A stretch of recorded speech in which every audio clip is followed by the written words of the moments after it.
Hello, and welcome to this Report Manager demo. Thank you for taking the time to watch. Here on the homepage, which you also have access to in the free version, you can see this summary that gives you a way of understanding the tech debt overhead of old reports in your org. It can help you to firstly have a greater understanding of your org, and secondly, help you make the business case for purchasing Report Manager Pro, which has a very low license cost of $300 per year.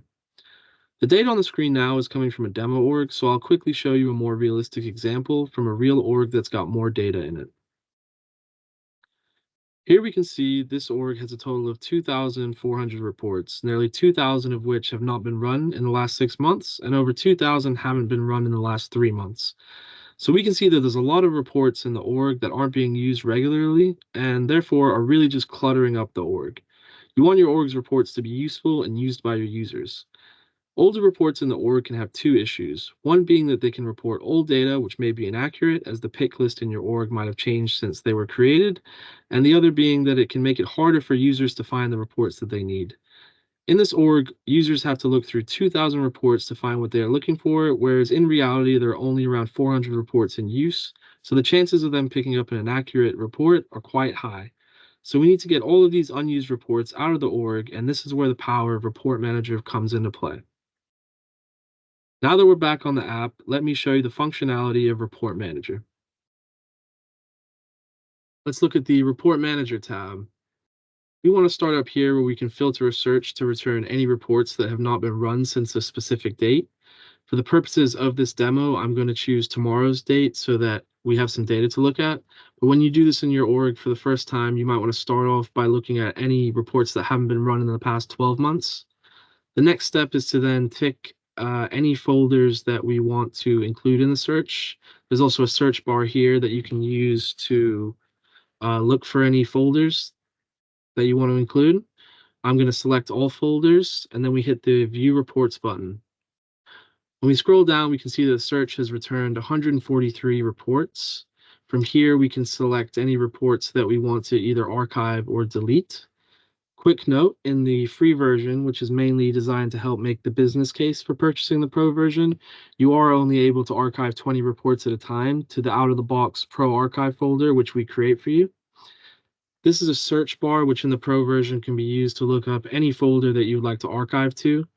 For this demo, I'm just going to use the Pro Archive report folder, and then you click Archive Selected Reports. After we press the button, the reports are then archived into the selected folder. So what's happening technically in the background is that all of our reports are being moved by a job into the new folder. So when I go and open the Pro Archive folder, we can see the reports coming in as I hit refresh. So here we can see there's 33 items currently in the folder, and if I hit refresh, it goes up to 44. If you're moving thousands of reports, our app has been tested at scale. One customer had to move about 60,000 reports. So just bear in mind that it might take some time for all the reports to be moved over. So if you are moving a number like 40,000 reports, it might be best to archive them at the end of the day, leave that drop running over the night, and then check in the morning. So back to the Report Manager tab, we can see that we had 143 reports that we wanted to move. So if we give it a sec, once we hit the View Report button, we can see it's down to 0 reports because they've all been moved. Then if we want to see our archived reports, we click the View Archive Reports button, and we can see all 143 reports again. Now you may want to select all of the reports or a selection of them to unarchive. We have found that best practices would be to archive your reports for, let's say, 6 months. And then if a user does log in once every 6 months to run their one report, you can always find that report and then unarchive it back to its source folder. For the purposes of this demo, I'm just going to unarchive all the reports. And again, this will take some time to run, but now if we select all folders and we view reports, we can see the 38. They're gonna keep coming in. 55. But we recommend before moving, archiving, or deleting any reports, best practices is to export your reports, which you can do here by pressing the Export Reports button. Here we can see all of our report info in a spreadsheet as a backup. Once you've done the initial tidy up, it probably makes sense to schedule a regular archive of reports. So here I can say that I want to archive any reports that haven't been run in, let's say, 180 days, so 6 months. If you click the notify me box when you hit schedule, each day this job will kick off, and if a report hasn't been run for 180 days or the criteria that you selected, it will email you showing you what's been moved. And if you archive or delete anything at any point in this app, it will send you an email showing you what's been archived or deleted. This is the email I received from the archive earlier in the video, and I also received one when I unarchived. So that's the core functionality up top.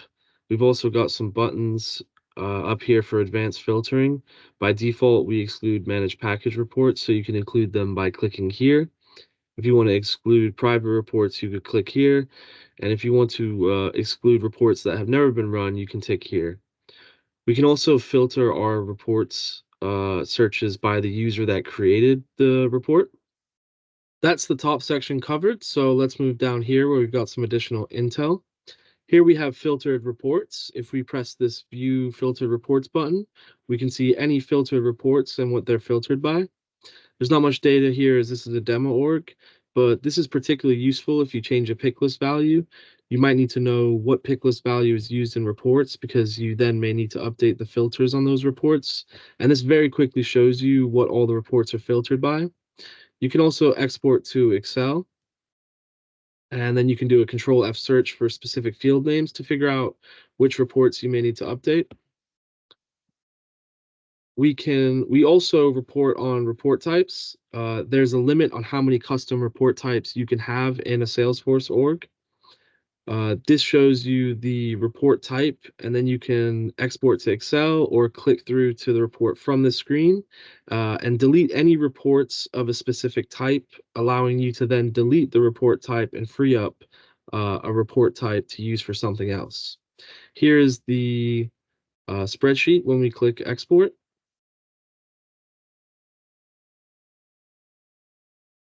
Here we have view dashboards running users. This report shows you if the dashboard is set to run as a specific user and shows you who that user is. We can also view dashboard folder shares if there are any. And we can view reports used in dashboards. By default, we don't delete or move any reports that are used in dashboards. The reason being that we don't want them moved by mistake and then the users complain that the dashboards aren't loading. So the best practice really is to run this report and then delete the component or the dashboard before you delete the report. Over here, we have subscribe reports where you can view any subscriber reports if there are any. And you can also export this data to Excel. We also have my scheduled reports where we can view any scheduled reports. We're also able to export this information to Excel, as you can see here. Here we have the view report count by folder button. Once you've done the initial archive, you may want to delete out any old unused report folders. Here we can see a report count for each folder, so any with 0 reports you may want to delete. And once we have checked we don't need the empty folders, we can simply click the delete empty folders button. The benefit of doing this is that now there's less folders in the folder hierarchy, making it easier for users to locate reports. We can also report on report folder shares. So this shows who the folders are being shared with, as you might want to lock these down and make sure just the folders relevant to specific users are being shared with them. We can also view folder hierarchy. So if a folder has a subfolder, it'll be shown here. To finish off the demo, I'm going to highlight some of the great stuff we have up here. Here we have the latest release notes, so you can check in and see how the app is evolving. Next, we have our frequently asked questions page. This page gives you an overview of what the filters and fields do on Report Manager. We've also got our help and training page with videos explaining how all the different tabs in our apps work. And finally, we have the request a feature / support button. If you think of something you'd like to see in Report Manager, then please let us know here. If it's something relatively simple, we tend to add it into the current sprint, but if it's something that requires more effort, we need to plan for it. But we really want your feedback. The app you see today has evolved and continues to evolve based on customer feedback. And just to finish off, if you have any issues with Salesforce profiles or permissions, this is our flagship app, Security and Access Manager, which allows you to audit, update, and maintain your Salesforce permissions. If this is of interest to you at all, please click the image and it'll take you to our App Exchange listing. And yeah, that concludes the demo. Thank you for watching.